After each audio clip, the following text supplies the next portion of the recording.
morning. Welcome to Thinking is Contagious. You're in beautiful Key Largo, and a couple of days after the President and First Lady tested positive for the COVID-19, we wish them the best of health and speedy recovery.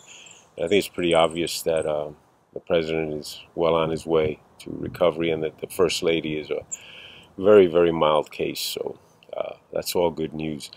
Although the mainstream media is, as usual, poisoning the well, taking advantage, politicizing everything that they can, including the president's health. And I purposely waited a couple of days to allow the smoke to clear a little bit so we can see where everyone's coming from. And I think it's pretty disgraceful. And I think it only points out the reason why we need to avoid a democratic win in any way, shape, or form this election season.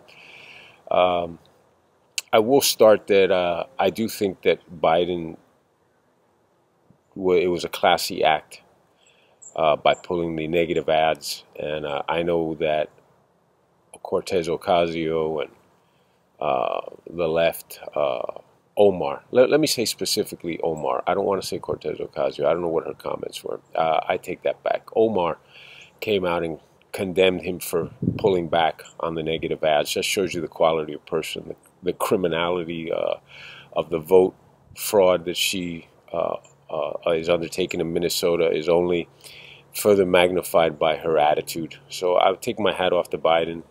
Very, very classy move. Still does not minimize in any way, shape, or form my thoughts that he's totally incompetent to be president. And he's totally incompetent to be anything other than just a human being at this point.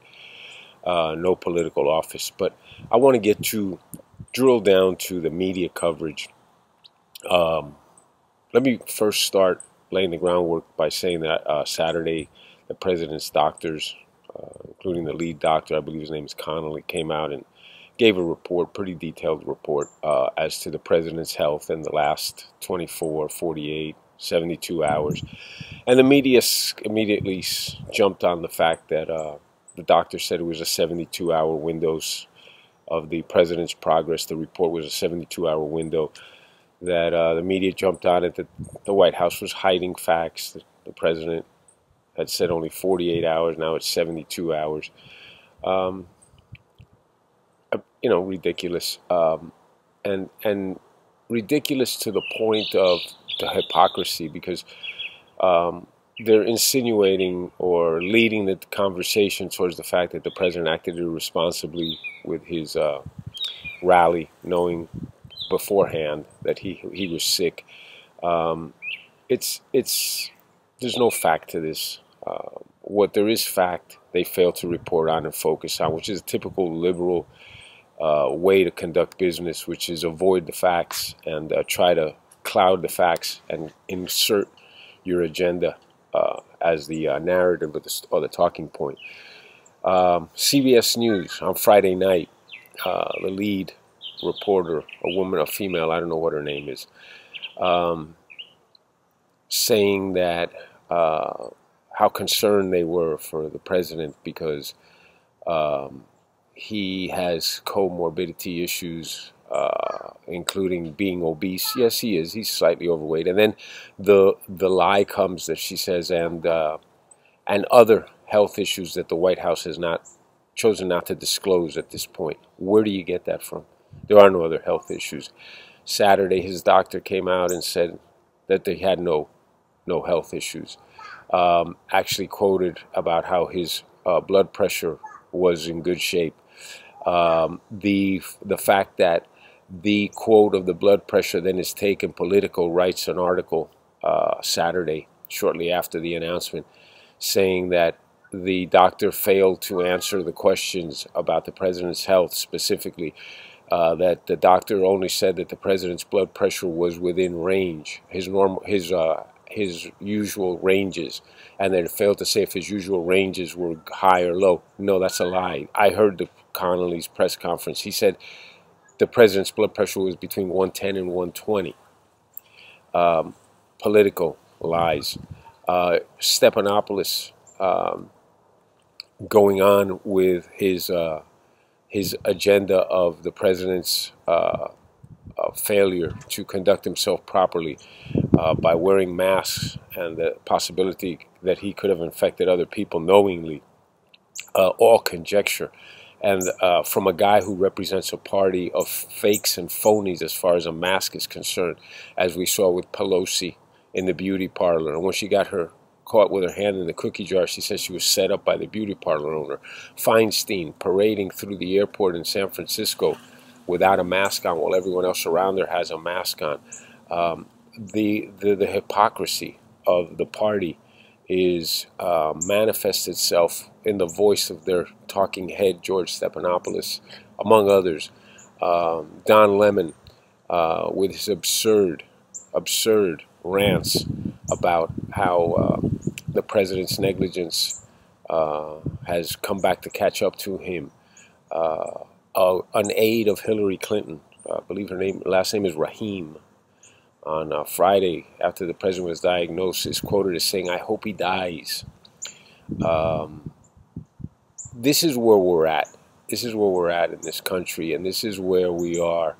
The president, much to the consternation, and they can, the Democrats, and I'm not saying all of them, because I really think, like I said, the Biden thing showed me a lot about his humanity, but I really think that the left, let's put it this way, the progressive side of the Democratic Party, the far left, I believe that a lot of them, quite the majority of them, are very happy that the president has this, because they see it as a weapon, a political weapon to help them achieve their objective, which is to gain power, to seize control of the means of production, to seize control of the laws of the land, and to seize control to set political and economic and legislative policy in this country aimed towards the defeat of what made America great, what is making America great, and what Donald Trump will make sure continues to make America great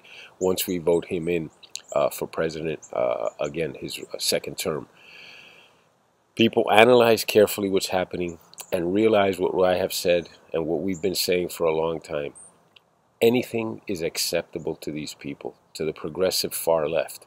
Anything is acceptable to them to defeat Donald Trump, overturn your election of 2016, remove the president that we duly elected in 2016. It's been the mandate for 4 years. It's been their hell-bent prerogative. They've used their Trojan horses, their old stoic political Democrats, to try to penetrate into the American system of economic system, political system, and implement the far left agenda. They are continue to try. Scratch away. Don't fall for it. Don't fall for it. Exactly why Joe Biden is the Trojan horse is exactly why is what you saw in Biden. The willingness to cut the campaign, the negative campaign ads, is a huge positive. That is why they chose Joe Biden, because they know he's palatable. But they also know that he can be manipulated. They also know that he can be cast aside when need be, because they will be the first ones. The same way they used you as collateral damage, that they've used all of us as collateral damage.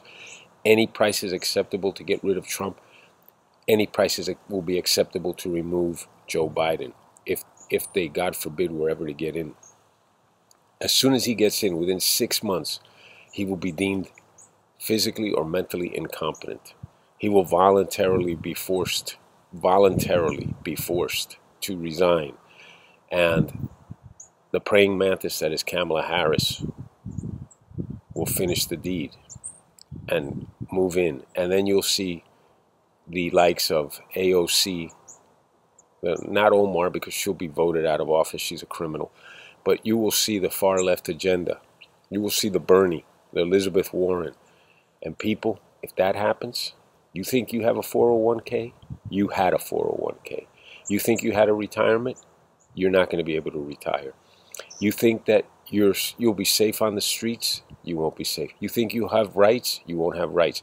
If you want to know what's going to happen to you if Joe Biden gets elected, It may not be in his first administration, but the path will be set in the Democrat, because remember, it's not going to be a Biden administration. It'll start as a Biden administration. It will be a Kamala Harris, and then it'll be a who knows who else after that. But the path will be set over the next decade. And if you want to know what the target is, just Google Venezuela, Google Cuba. Look at what's happening there. Look at their economic conditions. Look at what people are doing to flee those countries, to come to the land of opportunity, United States. That is what we're aiming for. A vote for Joe Biden is a vote for the systems that are in place in Venezuela, for the systems that are in place in Cuba, for the systems that are in place to upset America. I hope we realize this. I hope we see this for what it is. And I hope that all this does is redouble our efforts. Everything happens for a reason.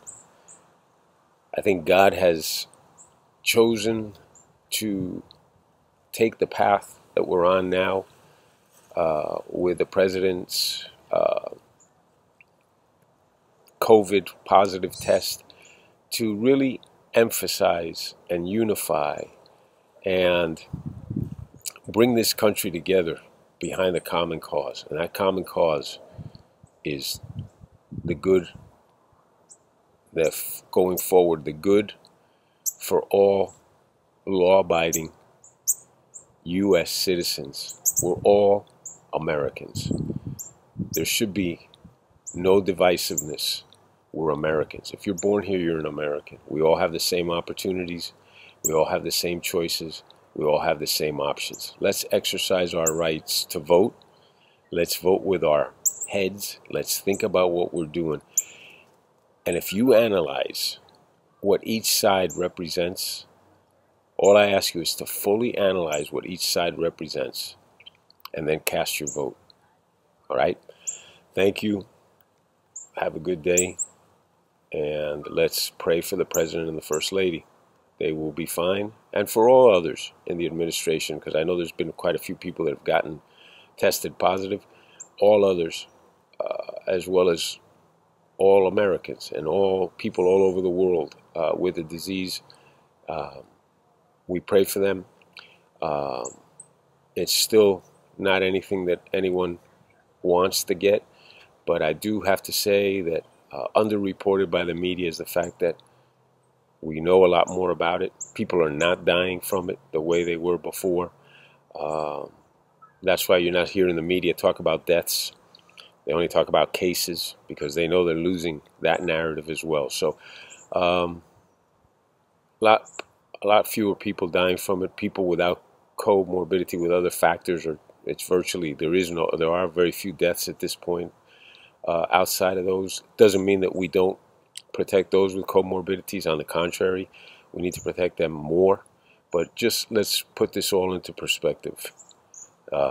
We've made huge progress. The vaccine is around the corner. It's been record progress, and it's been led by the president of this country. So, like I said, analyze your vote and go make your vote. But make sure you think about it before you vote, before you pull the trigger. And yes, I'm asking you to vote for Trump. I'm voting for Trump. That's the way I think we should vote. But it's ultimately up to you. But I really do think if you analyze it, you'll go the right way. Thank you.